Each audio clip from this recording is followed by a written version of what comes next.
الحمد للہ کفا وسلام علی عبادہ الذین اصطفى اما بعد اعوذ باللہ من الشیطان الرجیم بسم اللہ الرحمن الرحیم من یرید اللہ بہ خیرا یفقہہ فی الدین۔ اللہ تبارک و تعالی جس کے ساتھ اچھا معاملہ کرنا چاہتے ہیں اس کو نیک عمل کی توفیق دیتے ہیں، خیر کے کام کو سمجھنے کی، خیر کے کام کو کرنے کی، اچھے کاموں میں لگنے کی اللہ تعالیٰ توفیق دیتے ہیں۔ عزیز طلبہ و طالبات، آج میں آپ کے سامنے محرم الحرام کا مہینہ شروع ہو چکا ہے۔ آج چاند رات ہے، محرم الحرام کی تاریخ شروع ہو چکی ہے۔ محرم الحرام 1446 ہجری کا چاند نکل گیا ہے اور آج 7 جولائی 2024 ہے۔ بچوں، آج میں آپ کے سامنے کچھ خاص باتیں رکھنے کی کوشش کرتا ہوں۔ اللہ نے ہم سب پر احسان کیا ہے، کرم کیا ہے، فضل کیا ہے کہ اللہ تعالیٰ نے لاکھوں طلبہ میں، لاکھوں بچوں میں آپ کو پسند فرما کر کے اللہ تعالیٰ نے آپ کو اپنے مدرسے کے لیے منتخب فرمایا۔ ورنہ بہت سارے بچے ایسے ہیں جو اسکولوں میں پڑھتے ہیں، کالجوں میں پڑھتے ہیں، بڑی بڑی لمبی لمبی فیس ادا کرتے ہیں اور بڑے بڑے چمکدار کپڑے پہنتے ہیں اور گھر کا کھانا کھاتے ہیں، لیکن اللہ نے تم پر احسان فرمایا، اللہ نے تم پر کرم فرمایا کہ اللہ نے اپنے دین کے، خالص دین کے مقصد سے، خالص دینی کام کے لیے، خالص قرآن کریم کو پڑھنے کے لیے، خالص اپنی کتاب کو پڑھنے، سمجھنے، یاد کرنے، اپنے سینے میں محفوظ کرنے کے لیے اللہ نے تم کو منتخب کیا ہے۔ بہت بڑا اللہ کا کرم ہے، بہت بڑا اللہ کا احسان ہے، بہت بڑا اللہ کا فضل ہے۔ لہٰذا جب آپ مدرسے کے اندر داخل ہوئے ہیں، مدرسے کے اندر آپ آئے ہیں، تو پہلی بنیادی چیز ہے کہ آپ اپنی نیت کو درست کریں۔ نیت کس طرح سے درست کریں کہ ہم جو مدرسے میں آئے ہیں دنیا کی بہت بڑی دولت حاصل کرنے نہیں آئے، بلکہ اللہ نے دنیا کی تمام دولتوں میں جو سب سے بڑی دولت بنائی ہے، علم دین کی، ایمان کی، اخلاص کی، اس دولت کو ہم حاصل کرنے کے لیے آئے ہیں۔ ایک آدمی کو دنیا کا سارا علم مل جائے، علم دین نہیں ملے، اللہ کی معرفت حاصل نہ ہو، اللہ کو پہچانے نہیں، حرام کو حرام جانے نہیں، حلال کو حلال جانے نہیں، جائز کو جائز کہے نہیں، ناجائز کو ناجائز کہے نہیں، تو یقین جانو بہت بڑا نقصان ہے۔ اس لیے سب سے پہلے نیت کرو کہ انشاءاللہ ہم جو کچھ کر رہے ہیں، جو کچھ پڑھ رہے ہیں، جو کچھ سیکھ رہے ہیں، جو کچھ علم حاصل کر رہے ہیں، اللہ کے لیے کریں گے۔ کس کے لیے کریں گے؟ اللہ کے لیے۔ سب کچھ انشاءاللہ کس کے لیے کریں گے؟ اللہ کے لیے۔ دوسری چیز یہ ہے کہ میرے بچوں، مدرسے میں ہم جب داخل ہوئے ہیں، یہاں نیتوں کا درست کرنا نہایت ضروری ہے۔ جب انسان اچھی نیت کے ساتھ کہ قرآن ہم کو مکمل یاد ہو جائے، قرآن کے ہم حافظ بن جائیں، قرآن کے ہم عالم بن جائیں، صحابہ کے نقش قدم پر چلنے لگیں، آقا علیہ السلام کے ایک سنت پر عمل کرنے کی نیت سے جب ہم پڑھیں گے تو اللہ تبارک و تعالیٰ اس کی ہم کو توفیق دے گا انشاءاللہ۔ لہٰذا نیت کو درست کریں۔ نیت کو درست کرنے کے تعلق سے ایک واقعہ مجھے یاد آ رہا ہے کہ بغداد کے اندر ایک مدرسہ تھا۔ عراق میں ایک بڑا شہر ہے بغداد، اس بغداد کے اندر ایک بڑا مدرسہ تھا، اور اس وقت کے بادشاہ جن کا نام نظام الملک توسی تھا، انہوں نے بڑے مدرسے کھولے، بڑا مدرسہ چلنے لگا، علاقے کے الگ الگ علاقے سے بچے آ کر کے وہاں علم حاصل کرنے لگے۔ تو ان کے دل میں خیال آیا کہ میں اپنے یہاں کے بچوں کا جائزہ تو لوں کہ کس کام کے لیے کس نیت سے ہمارے مدرسے کے بچے پڑھ رہے ہیں۔ لہٰذا انہوں نے ایک دن بھیس بدل کر، سادہ لباس پہن کر، شکل اپنی بدل کر، اپنی پہچان چھپا کر کہ ایسے لباس، ایسی شکل، ایسے انداز میں آئے کہ کوئی پہچانے نہیں کہ بادشاہ، ایک غریب ایک عام آدمی کی شکل میں وہ آئے۔ اور الگ الگ طالب علموں سے جو طالب علم پڑھ رہے تھے ان سے پوچھا آپ کس مقصد سے تعلیم حاصل کر رہے ہیں؟ کسی نے کہا میں بڑا مفتی بنوں گا، کسی نے کہا میں بڑا عالم بنوں گا، کسی نے کہا میں بڑا محدث بنوں گا، کسی نے کہا میں بڑا قاضی بنوں گا، بیٹھ کر کے اسلام کے مطابق فیصلہ کروں گا، اسلامی جج بنوں گا۔ کسی نے کہا کہ میں بڑا قاری بنوں گا، کسی نے کہا میں بڑا حافظ بنوں گا، کسی نے کہا میں بہت بڑا آدمی بنوں گا، بہت بڑا بزرگ بنوں گا۔ حضرت کو سن کر کے، اس بادشاہ کو سن کر کے، وہ بادشاہ ابھی تک کسی کو بتایا نہیں تھا کہ میں بادشاہ ہوں، بھیس بدل کے آیا ہوا تھا، اس کو بڑا تعجب ہوا کہ میں نے مدرسہ کھولا ہے، ہمارے مدرسے کے بچے صرف دنیاوی عہدہ، عالم بننا، فاضل بننا، مفتی بننا، قاضی بننا، اسی کا مقصد کو رکھ رہے ہیں۔ مایوس ہو کر وہ جانے لگے کہ اگر بچوں کی نیت درست نہیں ہوئی تو ہم مدرسہ بند کر دیں گے، اتنا خرچہ کرنا، اتنا کچھ لگانا، اس سے کوئی حاصل نہیں۔ لہٰذا مایوس ہو کر واپس جانے لگے تو کنارے میں دیکھا کہ ایک الگ کنارے میں ایک طالب علم پڑھ رہا ہے، جا کر ان کے پاس بیٹھے، جیسے اور بچوں سے پوچھا تھا، ان بچوں کو پوچھا تو بچوں نے بتایا کہ ان بچوں سے پوچھا کہ آپ کیا پڑھ رہے ہیں؟ انہوں نے کتاب کا نام بتایا، پھر پوچھا اچھا آپ تو بتائیے کہ آپ کس نیت سے پڑھ رہے ہیں، آپ کے پڑھنے کا مقصد کیا ہے، پڑھ کر آپ کیا چاہتے ہیں؟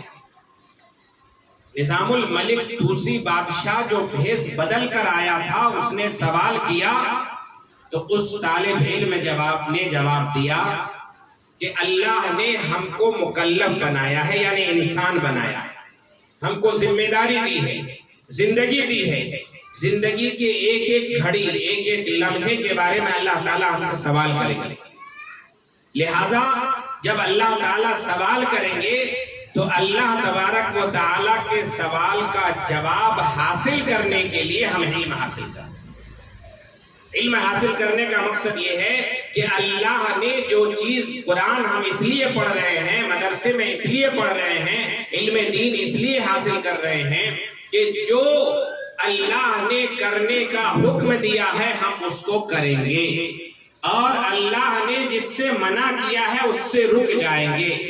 اللہ کے نبی صلی اللہ علیہ وسلم نے جو کام کرنے کے لیے کہا ہے، کرنے کے لیے کہا ہے اور کیا ہے وہ ہم کریں گے، جس سے منع کیا ہے، جس سے روکا ہے، وہ کام ہم نہیں کریں گے۔ یہ جواب سن کر کے نظام الملک دوسری بادشاہ بہت خوش ہوا، اور خوش ہونے کے بعد دل ہی دل میں یہ کہتے ہوئے چلا گیا کہ جس مدرسے میں ایک طالب علم بھی ایسی اچھی اور سچی نیت لے کر پڑھے گا، وہ مدرسہ کبھی ناکام نہیں ہوگا، وہ مدرسہ کبھی نقصان میں نہیں ہوگا، وہ مدرسہ کبھی خسارے میں نہیں جائے گا، وہ مدرسہ قیامت تک اللہ تعالیٰ ایسی نیت والے مدرسوں کو چلاتے رہیں گے۔ لہٰذا سب سے پہلے نیت درست کرو کہ انشاءاللہ ثم انشاءاللہ ہم لوگ اخلاص نیت کے ساتھ اللہ کے لیے پڑھیں گے۔ دوسری چیز یہ ہے کہ اللہ تبارک و تعالیٰ نے ہم سب کو جو موقع دیا ہے اخلاص نیت، اخلاص نیت، ہم جو پڑھ رہے ہیں اس کا صلہ دنیا میں کوئی دینے والا نہیں، ہم جو پڑھا رہے ہیں اس کا بدلہ کوئی دنیا میں دینے والا نہیں، دنیا کی ساری چیزیں اللہ کے قبضے میں ہیں، لہٰذا اللہ اس کا بدلہ دے گا، اور اس کا بدلہ دنیا میں عزت بھی دے گا، اس کا بدلہ اللہ تبارک و تعالیٰ آخرت میں جنت بھی دے گا، اس کا بدلہ ہم جو نیک عمل کرتے ہیں۔ بچوں ابھی تم لوگ چھوٹی عمر ہے، 15 سال کے بعد آدمی بالغ ہو جاتا ہے، اس سے پہلے کی جو عمر ہے، اس عمر کے اندر آدمی جو پڑھتا ہے، جو نیکی کرتا ہے، اس نیکی کا ثواب اللہ تعالیٰ اس کے ماں باپ کو پہنچاتا ہے۔ آپ جو یہاں قرآن پڑھ رہے ہیں، ہزاروں مرتبہ ایک ایک سبق کو رکھ رہے ہیں اور قرآن قرآن پاک کو حفظ کر رہے ہیں، کئی پارے آپ نے حفظ کر لیے ہیں، کسی نے قرآن مکمل حفظ کر لیا ہے، اللہ کا بڑا احسان ہے، لہٰذا اس کا پورا پورا ثواب آپ کے ماں باپ کو جا رہا ہے، جس ماں باپ نے بڑی محنت سے، بڑی قربانی سے، محبت کی قربانی دے کر کے آپ کے سامنے آپ کو ہمارے مدرسے میں بھیجا ہے، لہٰذا اخلاص نیت کے ساتھ نیت کی کریں کہ جو کچھ ہم حاصل کر رہے ہیں اس کا بدلہ دنیا میں کوئی نہیں دے گا، اس کا بدلہ صرف اللہ تبارک و تعالی ہم سب کو عطا فرمائیں گے۔ اسی طریقے سے ہم جو ہے اللہ کا بندہ بننے کی کوشش کریں، مدرسے کے لیے آئے ہیں، پڑھنے کے لیے آئے ہیں، ماں باپ کو چھوڑ کر آئے ہیں، رشتہ دار کی محبت چھوڑ کر آئے ہیں، بہن بھائی کی محبت چھوڑ کر آئے ہیں، تو اپنے آپ کو پڑھنے کے لیے وقت کر دیں۔ جس وقت کھانے کا ہے اس وقت ہم کھائیں، جس وقت سونے کا ہے اس وقت سوئیں، جس وقت عبادت کرنے کا ہے اس وقت عبادت کریں، جس وقت نماز پڑھنے کا ہے ہم نماز پڑھیں، لیکن ہماری پڑھائی کا وقت ضائع نہ ہو۔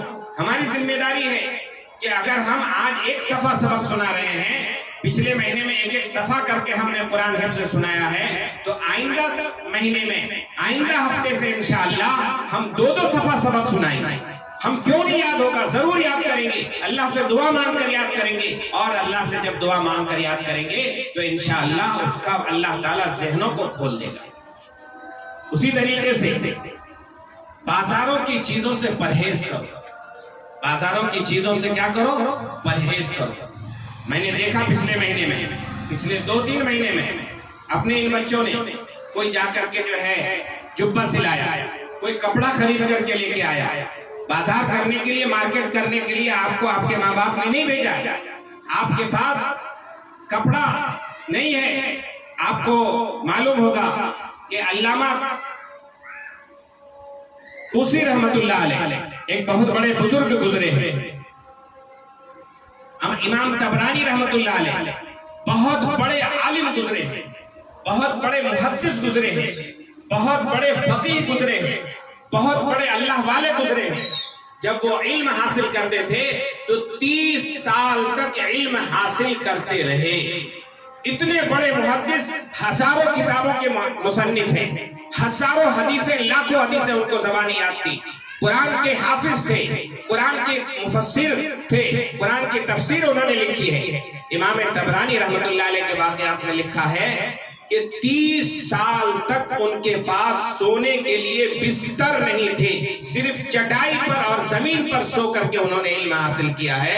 اللہ نے آپ پر احسان فرمایا ہے کہ آپ جہاں ہیں، آپ کے سر کے اوپر چھت ہے، آپ کے زمین میں آپ کے لیے بستر کا انتظام ہے، یہ اللہ کا احسان مانو، ورنہ پچھلے ہمارے بزرگوں نے، ہمارے اکابرین نے جو علم حاصل کیا ہے، بہت بڑی دولت حاصل کیا ہے۔ اس لیے اس پر ناشکری نہیں ہونی چاہیے کہ ہم ٹوٹی پھوٹی چٹائی پر بیٹھے ہوئے ہیں۔ جتنے بھی اکابرین گزرے ہیں، جتنے بھی اللہ والے گزرے ہیں، جتنے بھی بڑے بڑے علماء گزرے ہیں، ان تمام علماء نے اپنے آپ کو لگایا، دنیا کے آرام کو نہیں دیکھا۔ اس لیے آپ بازار کی چیزوں سے پرہیز کریں، آپ پیسہ کم خرچ کریں، پیسہ خرچ آرام و آشائش کی چیزوں میں نہ لگیں۔ اس نے جبہ سلا لیا، میں بھی سلاؤں گا، اس نے کرتا سلا لیا، میں بھی سلا لوں گا، اس نے کلر والا ٹوپی پہن لیا، میں بھی پہن لوں گا۔ جتنا سادہ رہیں گے اللہ تعالیٰ اتنا زیادہ علم دے گا۔ جو سادہ نہیں رہتا ہے، سادہ بنیے، سیدھا سادہ رہیے، اللہ تعالیٰ زیادہ علم آپ کو عطا کرے گا، آپ کے ذہن کو کھولے گا، آپ کے ماں باپ کی محبت آپ کے دل میں پیدا کرے گا، آپ کی محبت ماں باپ کے دل میں پیدا کرے گا۔ لہٰذا جو ہے آپ سادہ رہیے، بازاروں سے پرہیز کیجئے، دوسرے ساتھی کے ساتھ اچھا برتاؤ کیجئے۔ ایک ساتھی ساتھ میں رہتے ہیں، مدرسے میں ساتھ میں رہتے ہیں، ساتھ میں کھاتے ہیں، ساتھ میں پیتے ہیں، ساتھ میں سوتے ہیں۔ ان بچوں کے ساتھ ہماری کوشش یہ ہو کہ ہم دوسرے کو کیسے اچھا فائدہ پہنچائیں، ایسا نہیں کہ دوسرے کو نقصان پہنچائیں۔ اور جو بھی استاذ حکم دے، بڑے بڑے اکابرین کا واقعہ ہے، بزرگوں کا واقعہ ہے کہ بڑے بڑے اکابرین اور بزرگ جو ہے استاذوں کی اطاعت، استاذوں کی فرما برداری، استاذوں کی بات ماننے، بڑوں کا احترام کرنے، بڑوں کے رسپیکٹ کرنے کی وجہ سے اللہ تبارک و تعالیٰ نے بلند مقام تک اس کو پہنچایا۔ اسی لیے مقولہ مشہور ہے کہ با ادب با نصیب، بے ادب بد نصیب. اگر نصیب والا بننا ہے، خوش قسمت بننا ہے تو آپ کو با ادب بننا پڑے گا، بڑوں کا احترام کرنا پڑے گا، ان کے سامنے ادب سے رہنا پڑے گا، اور ہر ایک کے سامنے ادب سے رہنا پڑے گا، اور کسی اور کے سامنے ہو نہ ہو اللہ تعالیٰ ہر وقت ہم کو دیکھ رہا ہے کہ ہم کیسے ادب والے ہیں. زبان کی حفاظت کرنا پڑے گا، زبان سے کسی کو برا نہ بولے، کسی کو ڈانٹے نہیں، کسی کی بدتمیزی نہیں کریں، کسی کو گالی نہیں دیں، کسی کو دھکا نہیں دیں، کسی کا گردن پکڑ کر جھکا نہیں دیں، کسی کو لات نہیں مار دیں. یہ طالب علم کے ادب کے خلاف ہے. اس کا بہت بڑا نقصان ہوتا ہے کہ آخر میں جو طالب علم بدتمیزی پر اترتا ہے، 29 پارہ 28 پارہ حفظ کرنے کے باوجود اللہ تعالیٰ مدرسے سے اس کو نکال دیتا اور حفظ سے محروم ہو جاتا اور دنیا کے کاموں میں لگ جاتا ہے. آپ نے دیکھا ہوگا آپ کے علاقے کے حافظ، اللہ تعالیٰ نے دنیا کی کوئی دولت نہیں عطا فرمائی، لیکن حفظ کی وجہ سے اللہ نے اس کا مقام مرتبہ بہت بنایا ہے کہ ہر امیر آدمی بھی اس کو سلام کرتا ہے، اس کی عزت کرتا ہے. لہٰذا آپ مدرسے میں آئے ہو، بڑی اچھی طریقے سے جو ہے اس کو دوسروں کے ساتھ اچھا برتاؤ. ایک اہم نصیحت، ہمیشہ آپ جو ہے باوضو رہنے کی کوشش کرو. وضو ٹوٹ جائے، باوضو رہنے والوں کو اللہ تعالیٰ نیک عمل کی توفیق دیتے، باوضو رہنے والوں کا ذہن کھولتے، باوضو رہنے والوں کے ساتھ اللہ تعالیٰ اچھا برتاؤ کرتے. حضرت ابو ہریرہ رضی اللہ عنہ باوضو رہا کرتے تھے، حضرت بلال رضی اللہ عنہ باوضو رہا کرتے تھے. اس کی وجہ سے اللہ نے جنت میں ان کو پہلے داخلہ دیا. باوضو رہیں گے اللہ تعالیٰ جنت میں داخلہ کرا. اسی طریقے سے علم حاصل کرنے کے لیے، دنیا کی کوئی بھی چیز حاصل کرنے کے لیے صبر، مشقت، تحمل، برداشت. کوئی پریشانی آ جائے تو برداشت کرو، کوئی تکلیف آ جائے تو برداشت کرو، کھانا اچھا نہیں ملا برداشت کرو، بستر اچھا نہیں ملا برداشت کرو، رہنا اچھا نہیں ملا برداشت کرو. جب برداشت کرے گا، قربانی دے گا، محنت کرے گا، تب جا کر کے اللہ تبارک و تعالی اس کے علم میں خوبصورتی پیدا کرتے ہیں، علم میں قوت پیدا کرتے ہیں. جو پڑھتا ہے اس کو یاد رہتا ہے، جو چیزیں رہتی اس کے ذہن میں رہتی ہیں. آپ اپنے اخلاق کو اچھا بناؤ، کردار کو اچھا بناؤ، نیک بننے کی کوشش کرو. نماز پڑھنے کے لیے کئی مرتبہ ہم نے دیکھا کہ ایک طالب علم آ کے نماز پڑھا رہا ہے، ایک وضو کر رہا ہے، ایک بیت الخلاء میں، ایک اس طرف ہے، ایک اس طرف ہے. ایسا نہیں ہونا چاہیے. نماز کے لیے سب جلدی سے، نماز کا ٹائم ہے، سب جلدی سے وضو کر کے آ گئے. باجماعت نماز پڑھنی چاہیے. ہم لوگ جب طالب علم کے زمانے میں پڑھتے تھے، ہم نے ہمیشہ کوشش کیا ہے کہ تکبیر اولیٰ ہماری فوت نہ ہو کئی دن تک.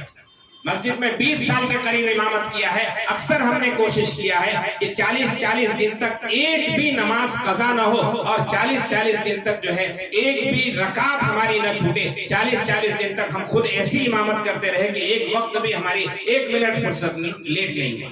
لہٰذا اس کی کوشش کرو، ادب سے رہو، تمیز سے رہو. مدرسے کی چیز جو ہے، یہ چٹائی ہے، یہ بستر ہے، یہ وضو خانہ ہے، یہ نل ہے، بیت الخلاء ہے، یہ کچن ہے، یہ مطبخ ہے. اس کا جو ہے آپ احترام کرو، اس کی چیزوں کو نقصان مت پہنچاؤ. اپنی چیز سمجھو. جو چیز اپنی سمجھتا ہے، اپنا کپڑا اگر پھٹ گیا تو کیسی تکلیف ہوتی ہے، اسی طریقے سے مدرسے کی تمام چیزوں کو اپنا سمجھو. سب کریں گے کوشش انشاءاللہ. آئندہ کسی کی کوئی شکایت نہیں آئے. ہر آدمی دوسرے کے لیے قربانی دینے والا بنے، ہر ایک کے ساتھ اچھا برتاؤ کرے، ہر ایک کو سلام کرے. بازار کوئی نہیں جائے، کسی کو کسی چیز کی ضرورت پڑے تو استاد سے اجازت لیے بغیر 1 پیسے کا بھی کوئی چیز خریدے نہیں، 1 پیسے کی بھی کوئی معاملہ کرے نہیں. استاد کو پوچھے بغیر، مجھ سے پوچھے بغیر. میں اگر نہیں آ پاؤں تو مجھ سے فون کر کے پوچھو، مجھ سے اجازت لو پھر جاؤ. جو با ادب ہوتا ہے، با نصیب ہوتا ہے، بے ادب ہوتا ہے، بد نصیب ہو جاتا ہے، نقصان اٹھاتا ہے. اس لیے کوشش کرو. طلبہ، میں اللہ کا احسان ہے کہ اللہ تعالیٰ نے آپ کو جامعہ دارالہدیٰ پونا کے لیے چنا ہے، اور یہ ادارہ بڑی ترقی کے ساتھ، کامیابی کے ساتھ آگے بڑھ رہا ہے. دعا کرو اللہ تعالیٰ اس ادارے کو ترقی عطا فرمائے. اللہ تعالیٰ ہم سب کو اس میں پڑھنے کی توفیق عطا فرمائے. اللہ تبارک و تعالیٰ ہمارے پڑھے ہوئے کو قبول فرمائے. اس کے ذریعے سے اللہ تعالیٰ ہمارے ماں باپ کو ہدایت فرمائے. جن کے زندہ ہیں ان کو اللہ ہدایت فرمائے، اور جن کے گزر چکے ہیں اللہ تعالیٰ ان کی مغفرت کرے. کریں گے کوشش انشاءاللہ. آج سے کوئی غلطی نہیں آئے گی، آج سے کوئی شکایت نہیں آئے گی. ہر ایک چیز پابندی سے ٹائم پر کریں گے نا. وآخر دعوانا ان الحمدللہ رب العالمین۔ اللہ تعالی ہم سب کو کرنے کی، عمل کرنے کی توفیق عطا فرمائے، جو کہا گیا سنا گیا اس پر عمل کی توفیق عطا فرمائے، پوری زندگی دین کی خدمت کی توفیق عطا فرمائے، دعوت کی محنت کو لے کر ساری دنیا میں چلنے کی توفیق عطا فرمائے، سارے دنیا کے دین کے تمام کام کرنے کی توفیق عطا فرمائے۔ اللہ تعالیٰ اس امت کی، پوری دنیا کے مسلمانوں کی جان مال عزت و آبرو کی حفاظت فرمائے، جو پریشان ہیں اللہ تعالیٰ ان کی پریشانی کو دور فرمائے، جو قرضوں میں ڈوبے ان کے قرض کی ادائیگی میں اللہ تعالیٰ غیب سے مدد فرمائے، جو بیمار ہے اللہ تعالیٰ ان کو شفا نصیب فرمائے، جو اس مدرسے کے لیے پیسہ، 2 پیسہ، روپیہ 2 روپیہ 10 روپیہ 50 روپیہ 100 روپیہ بچوں کے کھانے پینے رہنے ضروریات کا انتظام کرتے ہیں، اللہ تعالیٰ غیب سے ان کی ضرورت کو پوری کرے، اللہ تعالیٰ ان کے دلوں کو مدارس کے لیے کھول دے، دینی ادارے کے لیے کھول دے، اللہ تعالیٰ ہماری ان تمام دعاؤں کو قبول فرمائے، آمین۔ سبحان ربک رب العزت عما یصفون وسلام علی المرسلین والحمد للہ۔